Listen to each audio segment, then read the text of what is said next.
നമസ്തേ. ഒരു ദിനം ഭഗവാൻ ആലോചിച്ചു, ഭൂമിയിൽ അധർമ്മം അളവറ്റ രീതിയിൽ വ്യാപിച്ചിരിക്കുന്നു. തന്നെയുമല്ല, അധർമ്മികളെല്ലാം ഒരൊറ്റ ബ്ലോക്കായി, ഒരു ഗ്രൂപ്പായി ഒരു ഭാഗത്ത് അണിനിരന്നിരിക്കുകയാണ്. ധർമ്മതൽപരരായവർക്ക്, സത്യസന്ധതയോടുകൂടി ജീവിക്കാൻ ആഗ്രഹിക്കുന്നവർക്ക് ഒരു സ്വസ്ഥതയില്ല. അവർ കഷ്ടപ്പെട്ട് സമാഹരിക്കുന്നതും നേടുന്നതും പോലും ഈ അധർമ്മികൾ കൈക്കലാക്കുന്നു. ചുരുക്കത്തിൽ അധർമ്മികളായവർക്ക് മാത്രമേ ഉള്ളൂ ഐശ്വര്യം. ഈശ്വരനെ അനവരതം വിളിക്കുന്നവർ, സത്യത്തിലൂടെ ചരിക്കുന്നവർ, മറ്റുള്ളവരെ ദ്രോഹിക്കാത്തവർക്കൊക്കെ സങ്കടം നേരിടേണ്ടി വരുന്നു. ഈ അധർമ്മികളുടെ അംഗസംഖ്യ അളവറ്റ രീതിയിൽ വർദ്ധിക്കുന്നത് ഭൂമിയുടെ നിലനിൽപ്പിന് തന്നെ ദോഷമായി തീരും എന്ന് ഭഗവാന് മനസ്സിലായി. താൻ വിചാരിച്ചാൽ ഒരു നിമിഷം കൊണ്ട് ഇവരെ മുച്ചൂടും മുടിക്കാം, ധർമ്മത്തെ നിലനിർത്താം. എന്നാൽ ജീവൻ കൊടുത്ത കൈകൊണ്ട് തന്നെ ജീവൻ എടുക്കുന്നത് ശരിയാണോ? അഹങ്കാരികളായ ഈ മനുഷ്യരെ കൊണ്ട് തന്നെ ഇല്ലാതാക്കുക. ഭഗവാൻ ഒരു കാര്യവും നേരിട്ട് ചെയ്യത്തില്ല. ഇപ്പം നമ്മൾ തന്നെ ഒരു കാര്യം ഏതെങ്കിലും ഒരു ശ്രീകോവിലിൻ്റെ മുമ്പിൽ ചെന്ന് നെഞ്ചത്തടിച്ച് എൻ്റെ ഭഗവാനെ അത് വേണേ, അത് തരണേ, അത് തരണേ, ഇത് തരണേ എന്ന് പറഞ്ഞ് പ്രാർത്ഥിക്കും. നമ്മൾ പ്രാർത്ഥിച്ചാൽ ഏതെങ്കിലും ശ്രീകോവിലിൻ്റെ ഉള്ളിലിരിക്കുന്ന ഭഗവാൻ വാളും അമ്പും പരിചയും ശൂലവും ഒക്കെ ആയിട്ട് ഇറങ്ങി വന്ന് നമ്മുടെ കാര്യം സാധിച്ചു തരുമെന്നൊന്നും ആരും വിചാരിക്കണ്ട. പിന്നെ എങ്ങനെയായി നടക്കുന്നത്? അതിനനുയോജ്യരായ മനുഷ്യരെ തന്നെ ഭഗവാൻ കണ്ടെത്തുകയും നമ്മുടെ ആഗ്രഹങ്ങൾ അധികം കാലവിളംബനം കൂടാതെ നേടാനുള്ള അവസരം ഭഗവാൻ ഒഴിവാക്കി തരും. നമുക്ക് കാര്യം നടന്നാൽ മതി. അപ്പോൾ ഭഗവാൻ നേരിട്ടൊന്നും ചെയ്യില്ല. കാരണം ഭഗവാന്റെ കയ്യിലെ കരുക്കളാണ് നമ്മെപ്പോലെയുള്ള മനുഷ്യർ. ഭഗവാന്റെ ഇച്ഛ നിറവേറ്റുവാനായി ഭഗവാനാൽ നിയന്ത്രിക്കപ്പെടുന്ന കേവലം കരുക്കളാണ്, ഉപകരണങ്ങളാണ് നമ്മൾ ഓരോരുത്തരും.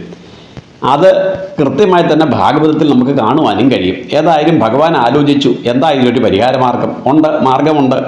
അധർമ്മികൾ മുഴുവൻ കൗരവരുടെ നേതൃത്വത്തിൽ അണിനിരന്നിരിക്കുകയാണ്.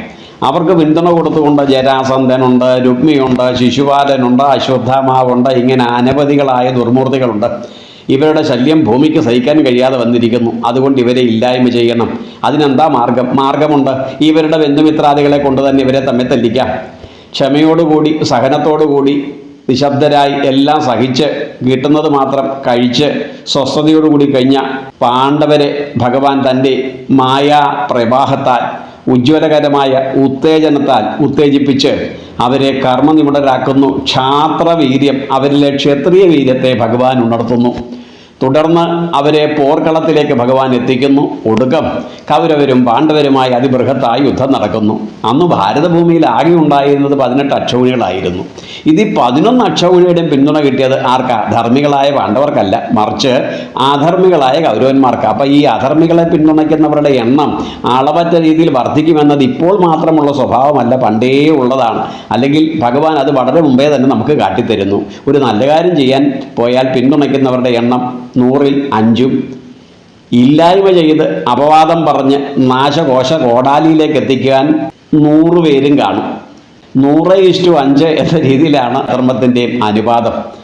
അങ്ങനെ ഭഗവാന്റെ പ്രേരണയാൽ പാണ്ഡവർ കൗരവരുമായി യുദ്ധം ചെയ്യുന്നു. ഭഗവാന്റെ ഉജ്ജ്വലകരമായ നേതൃത്വ പാടവത്താൽ അല്ലെങ്കിൽ കരുനീക്കത്താൽ അധർമ്മികളായ കൗരവന്മാരും പിന്നീട് ജരാസന്ധനെയും അതുപോലെ തന്നെ ശിശുപാലനെയും ഒക്കെ ഭഗവാൻ ഉന്മൂലനം ചെയ്യുന്നു. അങ്ങനെ അധർമ്മത്തിനെ ഒരു പരിധിവരെ ഭഗവാൻ ഭൂമിയിൽ നിന്ന് അകറ്റി ധർമ്മത്തിൻ്റെ സൂര്യകിരണങ്ങൾ തെളിയുവാൻ തുടങ്ങി. ധർമ്മപുത്രരുടെ നേതൃത്വത്തിൽ ഭാരതം മുഴുവൻ ധന്യമായ തലത്തിലേക്ക് ഉയരുന്നു. ഭൂമിയിൽ എല്ലാ ഭാഗങ്ങളും ഐശ്വര്യകരമായ തലത്തിലേക്ക് മാറി എന്ന് ചിന്തിച്ചപ്പോഴാണ് ഭഗവാൻ മറ്റൊരു സങ്കടകരമായ കാഴ്ച കണ്ടത്. എന്ത്?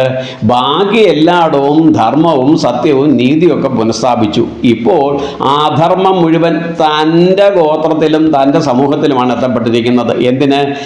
തൻ്റെ തന്നെ 8 ഭാര്യമാരിലെ 80 സന്തതികളിൽ ചുരുക്കം ചിലർ അധർമ്മത്തിൻ്റെ മൂർത്തിമത് ഭാവമായി മാറിയിരിക്കുന്നു. അച്ഛൻ ദ്വാരകാധിപതിയാണ്, രാജാവാണ്, ഈശ്വരനാണ്. അതുകൊണ്ട് തങ്ങൾക്ക് എന്ത് തോന്നിവാസവും ചെയ്യാം, ആരും തങ്ങളെ ഒന്നും ചോദ്യം ചെയ്യുകയില്ല എന്ന അഹങ്കാരത്തിനുടമകളായ ഈ അധർമ്മികൾ ഗുരുക്കന്മാരെ അപമാനിക്കുക, സ്ത്രീകളുടെ നിലയും വിലയും മനസ്സിലാക്കാതെ അവരെ ചതിക്കുവാനും അധിക്ഷേപിക്കുവാനും പീഡിപ്പിക്കുവാനും ശ്രമിക്കുക, തങ്ങളെ ആരും ചോദ്യം ചെയ്യുകയില്ല എന്ന അമിതമായ അഹങ്കാരത്താൽ, ഗർവിനാൽ അധർമ്മത്തിൻ്റെ മൂർത്തിമത് ഭാവങ്ങളായി.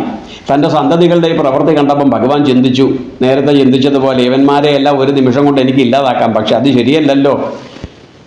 അതിനെന്താണ് മാർഗം? ഇവന്മാരെ കൊണ്ട് തന്നെ തമ്മിൽ തല്ലിച്ച് ഇല്ലാതാക്കണം. എങ്കിൽ മാത്രമേ അതിന് പൂർണ്ണത എത്തുകയുള്ളൂ. താൻ ഇവരെ ഇല്ലാതാക്കിയെന്നുള്ള ദുഷ്കീർത്തി എത്തുകയുമില്ല. അതുകൊണ്ട് അതിനുള്ള അവസരം ഭഗവാൻ തന്നെ സൃഷ്ടിക്കുന്നു. ഭഗവാന്റെ 8 ധർമ്മപത്നിമാരിൽ ഒരുവളായ ജാംബവതിയുടെ പുത്രനായ സാമ്പനായിരുന്നു ഈ ദുസ്വഭാവികളിൽ ലീഡർ. ഇവന്റെ നേതൃത്വത്തിലാണ് സർവ്വവിധ ഏടാകൂടങ്ങളും അധർമ്മ പ്രവർത്തികളും എല്ലാം നടത്തപ്പെട്ടിരുന്നത്.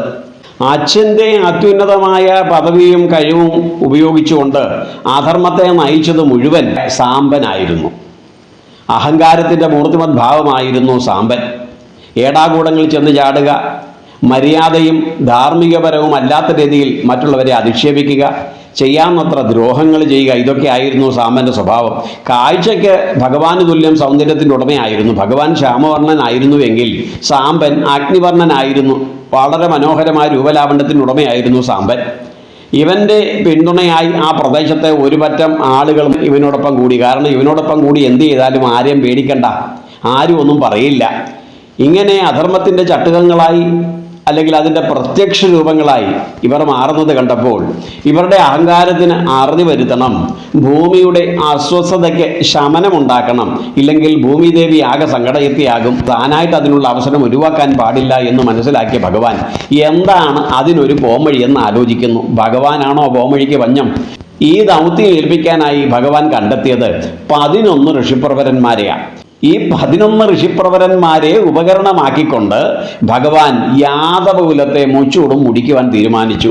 ആരായിരുന്നു ഈ 11 ഋഷിപ്രവരന്മാർ? മോശക്കാരല്ല, ക്ഷമയുടെ മൂർത്തിമത് ഭാവമാ.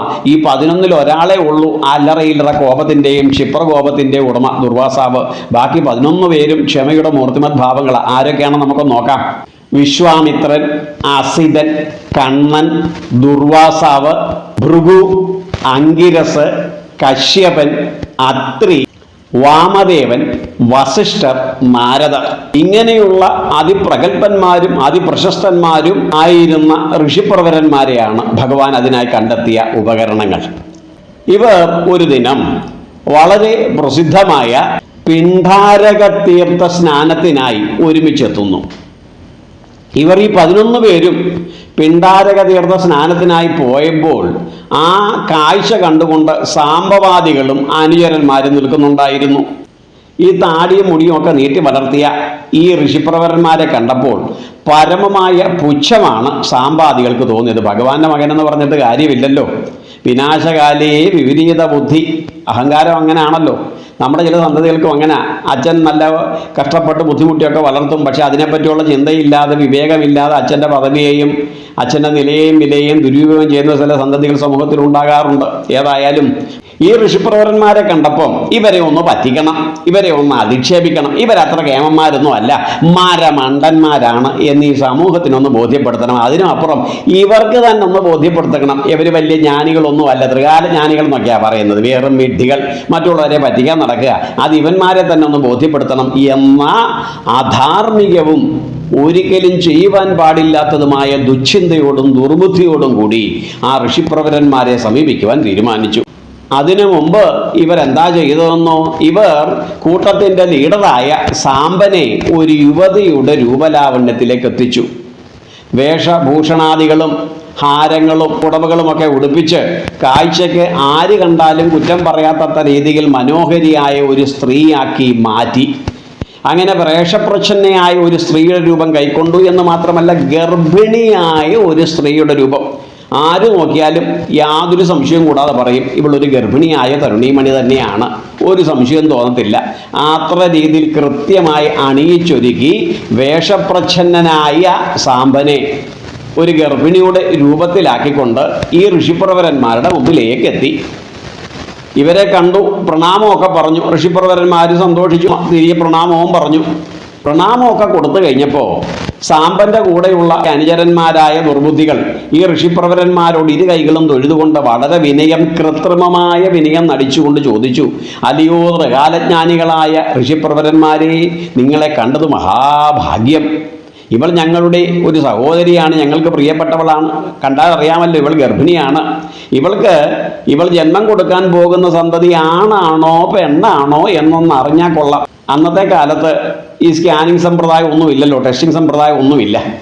ഋഷിപ്രവരന്മാർ പറഞ്ഞാൽ അത് സത്യമാണ് എന്ന് സമൂഹത്തിൽ മൊത്തത്തിലൊരു ധാരണയുണ്ട്, അത് മാറ്റം ഉണ്ടാവില്ല. അതുകൊണ്ട് നിങ്ങളോട് ഞങ്ങൾ ചോദിക്കുകയാണ്, ഈ സൗന്ദര്യധാമമായ ഗർഭിണി പ്രസവിക്കുന്നത് ആൺകുട്ടിയാണോ പെൺകുട്ടിയാണോ, ഇനി ഇവൾ എന്നത്തേക്ക് പ്രസവിക്കും, അതൊന്ന് കൃത്യമായി പറഞ്ഞാൽ കൊള്ളാം എന്ന് പറഞ്ഞപ്പം ആ 11 ഋഷിപ്രവരന്മാരും പരസ്പരം അങ്ങോട്ടും ഇങ്ങോട്ടും ഒന്ന് നോക്കി. അധികമൊന്നും അവർക്ക് ആലോചിക്കേണ്ടി വന്നില്ല. ഒരു പക്ഷേ അവരുടെ നാവിലേക്ക് ഭഗവാന്റെ തന്നെ നിർദ്ദേശം വന്നതായിരിക്കാം, അല്ലെങ്കിൽ അവരുടെ നാവിൽ അന്നേരം നിറഞ്ഞത് ഭഗവാൻ കൊടുത്ത ആജ്ഞ ആയിരിക്കാം. അത് വാണിയായി പുറത്തേക്കെത്തി. എന്തായിരുന്നു ആ വാണി? ഈ യാദവ പ്രമുഖന്മാരെ, നിങ്ങൾ ഒട്ടും അസ്വസ്ഥരാകേണ്ടതില്ല. ഈ തരുണിമണി പ്രസവിക്കാൻ പോകുന്നത് ആൺകുട്ടിയുമല്ല പെൺകുട്ടിയുമല്ല, എന്തിന് ഒരു മനുഷ്യ സന്തതിയുമല്ല. ഇവൾ പ്രസവിക്കാൻ പോകുന്നത് ഒരു ഇരുമ്പ് ദണ്ടായിരിക്കും, ആയസമുസലം. ഇനിയും ഒന്നുകൂടി ഓർത്തുകൊള്ളുക, ഈ ആയസമുസലത്താൽ നിങ്ങളുടെ ഗോത്രം മുച്ചൂടും മുടിക്കപ്പെടും, ഉറപ്പിച്ചോളൂ. ഈ ഋഷിപ്രവരന്മാർ ഇത് പറഞ്ഞ മാത്രയിൽ തന്നെ അന്തരീക്ഷത്തിൽ നിന്ന് ഭയാനകമായ വെള്ളിടികളും കഠിനമായ വർഷവും ഉണ്ടായത്രേ. അന്തരീക്ഷത്തിന്റെ സ്വഭാവം പൊടുന്നനെ മാറിയത് കണ്ട് യാദവ ബാലന്മാർ ആകെ ഭയപ്പെട്ടു. എങ്കിലും അപകടകരമായി സങ്കടകരമായി ഒന്നും സംഭവിക്കില്ല എന്ന് അവർ ധരിച്ചു. എന്നാൽ അവരുടെ കണക്കുകൂട്ടുകളിലെ മുഴുവൻ തകിടം മറിയിച്ചുകൊണ്ട് അധിക ദിനം കഴിയുന്നതിന് മുമ്പ് സാമ്പൻ ഒരു ആയസ മുസലത്തെ പ്രസവിച്ചു. മുസലപ്രസവം നടന്നു കഴിഞ്ഞിരിക്കുന്നു. എന്തു ചെയ്യും?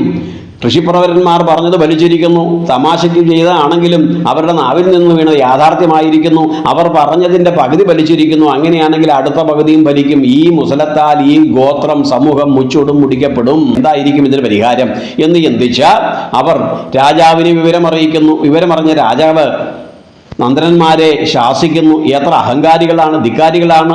ആദരിക്കപ്പെടേണ്ടവരെ അപമാനിക്കുവാൻ ശ്രമിച്ചാൽ അളവറ്റ രീതിയിലുള്ള സങ്കടം അനുഭവിക്കുമെന്ന് അറിയാവുന്നവരല്ലേ നിങ്ങളേവരും. എന്നിട്ടും ഇത്തരത്തിലുള്ള അഹമ്മതികൾ, അഹങ്കാരം പ്രവർത്തിച്ചു. അതിൻ്റെ ഫലം നിങ്ങൾ അനുഭവിക്കണം. ഏതായാലും നടന്നത് നടന്നു, ഇനിയും വരുന്നത് വരട്ടെ എന്ന് ചിന്തിച്ച് കൈയും കെട്ടി നോക്കിയിരിക്കുന്നത് ശരിയല്ല. മനുഷ്യനാൽ കഴിയാവുന്നതൊക്കെ ചിലത് ചെയ്യണം. അതിന് നടക്കാതെ വരുമ്പോഴും അതിന് പരിഹാരം പൂർണ്ണമായി ലഭിക്കാതെ വരുമ്പോഴും ആകണം ഈശ്വരനെ ഭജിക്കേണ്ടതും ഈശ്വര സഹായം നേടേണ്ടതും. അതുകൊണ്ട് തൽക്കാലം ഒരു കാര്യം ചെയ്യാം. സാമ്പൻ ജന്മം കൊടുത്ത ഈ ആയസമുസലത്തെ ഇരുമ്പ് ദണ്ടിനെ പൊടിച്ച് ചൂർണമാക്കി കടലിലേക്ക് ഒഴുക്കി വിടുക. അത് മാത്രമേ ഉള്ളൂ ഒരു മാർഗം, അല്ലാതെ മറ്റു മാർഗമില്ല എന്ന് നിർദ്ദേശം കൊടുക്കുന്നു. രാജാവിൻ്റെ നിർദ്ദേശം കിട്ടിയ യാദവന്മാർ രാജാവിൻ്റെ നിർദ്ദേശം പോലെ തന്നെ ആ ആയസമുസലത്തെ പൊടിച്ച് അവസാനം ഒരു ചെറിയ കഷ്ണം, ഇതുകൊണ്ട് എന്തുണ്ടാവാനാ എന്ന് ചിന്തിച്ച് ഈ പൊടിച്ച പൊടിയെയും ഈ മിച്ചമുള്ള ആ ഒരു കഷ്ണത്തെയും കടലിലേക്ക് ഉപേക്ഷിച്ചു, വലിച്ചെറിഞ്ഞു. കടലിലേക്ക് വീണ ആ ഇരുമ്പ് തരികൾ കടൽ തിരകൾക്ക് ഭഗവാൻ കൊടുത്ത നിർദ്ദേശമായിരിക്കും. കാരണം ഭഗവാന്റെ ലക്ഷ്യം പൂർണ്ണമാകണമല്ലോ, അതിനായിട്ടുള്ള ഓരോ ഉപകരണങ്ങളെ ഭഗവാൻ കണ്ടെത്തും. അങ്ങനെ കടൽ തിരകൾ ഭഗവാന്റെ നിർദ്ദേശം അക്ഷരം പ്രതി അനുസരിച്ചു. ഈ കടലിലേക്ക് ഒഴുക്കപ്പെട്ട ആ ഇരുമ്പ് തരികളെ മുഴുവൻ കടൽ തിരകൾ തീരത്തേക്ക് എത്തിച്ചു. അത് അവിടെ കിടന്ന് ഏരകപ്പുല്ലായി കിളിർക്കുവാൻ തുടങ്ങി. ഇതിനൊരു പ്രത്യേകതയുണ്ട്, ഇരുവശവും മൂർച്ചയാ, ദേഹത്ത് കൊണ്ടാൽ ചോര ചീറ്റും, അത്രയ്ക്ക് ഷാർപ്പാ. ഇത് ഏരകപ്പുല്ലായി കിളിക്കാൻ തുടങ്ങി. പിന്നെയോ ഒരു കഷ്ണം ഇതുകൊണ്ട് ഒരു ദോഷവും ഉണ്ടായില്ലെന്ന് ചിന്തിച്ച് കടലിലേക്ക് എറിഞ്ഞ ആ ഒരു കഷ്ണത്തെ ഒരു മത്സ്യം വിഴുങ്ങി. ആ മത്സ്യത്തെ ഒരു മുക്കുവൻ തൻ്റെ വലിയിലേക്ക് എടുത്തു. അയാൾ കരയിൽ കൊണ്ടുവന്ന് അത് പാചകം ചെയ്യുവാനായി തയ്യാറാക്കുമ്പോൾ അതിൻ്റെ വയറ്റിൽ നിന്ന് കണ്ട ഇരുമ്പ് കഷ്ണത്തെ ഒരു വേടനും വന്ന് തനിക്ക് അസ്ത്രമുണ്ടാക്കാൻ വേണ്ടി ആ കഷ്ണം തരണമെന്ന് പറഞ്ഞപ്പോൾ അല്പം പോലും മടി കൂടാതെ ആ കഷ്ണം ആ വേടന് കൊടുത്തു. ആ വേടൻ എന്ത് ചെയ്തു? അതിനെ ഒരു മനോഹരമായ അസ്ത്രമാക്കി രൂപകൽപ്പന നടത്തി, അതിന് മാറ്റം വരുത്തി. ആ അസ്ത്രവും ധരിച്ചുകൊണ്ട് വനത്തിലേക്ക് എത്തുന്ന വേടൻ നോക്കുമ്പോൾ പക്ഷികളുടെതാണ് എന്ന് തെറ്റിദ്ധരിച്ച വേടൻ തൻ്റെ അസ്ത്രത്തെ ആ ലക്ഷ്യസ്ഥാനത്തിലേക്ക് അയക്കുന്നു. പക്ഷെ അത് ചെന്നുകൊണ്ടത് എവിടെയാ? സച്ചിദാനന്ദ സ്വരൂപനായ ഭഗവാന്റെ തൃപ്പാദങ്ങളിൽ. ഇപ്പൊ തനിക്ക് ഈ ഭൂമിയിൽ നിന്ന് മടങ്ങണം, അതിനായിട്ടൊരു ഉപാധി ഭഗവാൻ കണ്ടെത്തുന്നു. കാരണം ഭഗവാനെ വേണമെങ്കിൽ ഒരു നിമിഷം കൊണ്ട് ഇവിടെ നിന്ന് ഭസ്മമായിട്ടോ പ്രകാശകിരണമായിട്ടോ ഒക്കെ പോകാം. പക്ഷേ മനുഷ്യപരമായ ശരീരമെടുത്താൽ ഈ ശരീരം പഞ്ചഭൂതങ്ങളിൽ നിന്ന് കടം വാങ്ങിയിട്ടുള്ളതാണ്. അതുകൊണ്ട് ഇത് എടുത്തവർക്ക് തന്നെ മടക്കി കൊടുക്കണം ഇവിടെ നിന്ന് പോകുമ്പോൾ. 5 പേരിൽ നിന്ന് കടമെടുത്ത ഈ ശരീരം തിരികെ 5 പേർക്കും മടക്കി കൊടുക്കണം. ദേഹി മാത്രമേ ഇവിടെ നിന്ന് പോകൂ. ദേഹം കടമെടുത്താൽ, ലോൺ എടുത്താൽ ഇവിടെ തന്നെ കൊടുക്കണം. അത് ഭഗവാനാണെങ്കിലും ആരാണെങ്കിലും അതിന് മാറ്റമില്ല. മനുഷ്യ ശരീരം എടുത്താൽ അത് അപ്രകാരം തന്നെ സംഭവിക്കണം. അതുകൊണ്ട് തന്നെ സ്നേഹസ്വരൂപനായ ഭഗവാൻ അതിനൊരു നിമിത്തമായി ഈ ജരൻ എന്ന വേടനെ കണ്ടെത്തുകയും നേരത്തെ സൂചിപ്പിച്ച രീതിയിലുള്ള ശരം അതിനൊരു കാരണമാക്കി മാറ്റുകയും ചെയ്തു. പിന്നീടോ ഭഗവാൻ ഭൂമിയിൽ നിന്ന് പോയതോടുകൂടി എല്ലാവിധമായ സംരക്ഷണവും യാദവന്മാർക്ക് നഷ്ടമായി. പരസ്പരം ക്രോധത്തിൻ്റെയും വിദ്വേഷത്തിൻ്റെയും ശത്രുതയുടെയും മൂർത്തിമത് ഭാവങ്ങളായി തമ്മി തല്ലി തലകീഴായി മുച്ചൂടും മുടിക്കപ്പെട്ടു. പറഞ്ഞു വന്നത്, അധർമ്മം ചെയ്യുന്നവൻ, അന്യായം പ്രവർത്തിക്കുന്നവൻ, സമൂഹത്തെ ദ്രോഹിക്കുന്നവൻ സ്വന്തം സന്തതിയാണെങ്കിലും ഭഗവാൻ അവനെ വളരുവാൻ അനുവദിക്കുന്നില്ല. കാരണം ഭഗവാന്റെ ലക്ഷ്യം സന്തതികളുടെ സന്തോഷമല്ല, മറിച്ച് സമൂഹത്തിൻ്റെ സംതൃപ്തിയാണ്, സമൂഹത്തിൻ്റെ നന്മയാണ്. സ്വസ്ഥതയോടും ശാന്തിയോടും സൽബുദ്ധികളായുള്ളവർക്ക് വളരുവാനുള്ള അവസരം സൃഷ്ടിക്കുക എന്നതാണ് ഭഗവാന്റെ ധർമ്മം. അതുകൊണ്ട് നമ്മളും പലപ്പോഴും ചില അധർമ്മമൊക്കെ ചെയ്യുമ്പോൾ ഒരു പരിധി വരെയൊക്കെ ഭഗവാൻ കണ്ണടയ്ക്കും. പക്ഷെ പരിധിക്ക് അപ്പുറത്തേക്ക് പോയാൽ നമ്മളിൽ ഒരുവനെ തന്നെ അതിനുള്ള കാരണമാക്കി നമ്മളുടെ സർവനാശം ഭഗവാൻ കണ്ടെത്തുക തന്നെ ചെയ്യും. അപ്പോൾ നമ്മൾ എന്ത് ചെയ്യണം? ഭഗവാന്റെ ഇച്ഛയ്ക്ക് വിരുദ്ധരാകാതെ, ഭഗവാന്റെ ശത്രുതയ്ക്ക് പാത്രീഭൂതരാകാതെ, പാണ്ഡവരെപ്രകാരമാണോ ഭഗവാനെ കണ്ണടച്ച് വിശ്വസിച്ചത്, ഏകമായ ആശ്രയമായി കണ്ടത്, അപ്രകാരം നമ്മൾക്കും ഭഗവാന്റെ പിന്നാലെ നടക്കാം. യാതൊരു സംശയവും വേണ്ട. ഒരിക്കലും വഴിപിഴച്ചു പോകാതെ, സങ്കടക്കുഴിയിലേക്ക് വീഴാതെ ആ സർവേശ്വരൻ പാർത്ഥസാരഥി സർവദാ നമ്മളെ കാത്തുകൊള്ളും. മറ്റൊരു വിഷയവുമായി വീണ്ടും കണ്ടുമുട്ടുന്നത് വരെ പ്രിയമിത്രങ്ങളെ, അമൃതം ഗോപാലകൃഷ്ണൻ എന്ന ഈ എളിയവൻ്റെ ശതകോടി പ്രണാമം.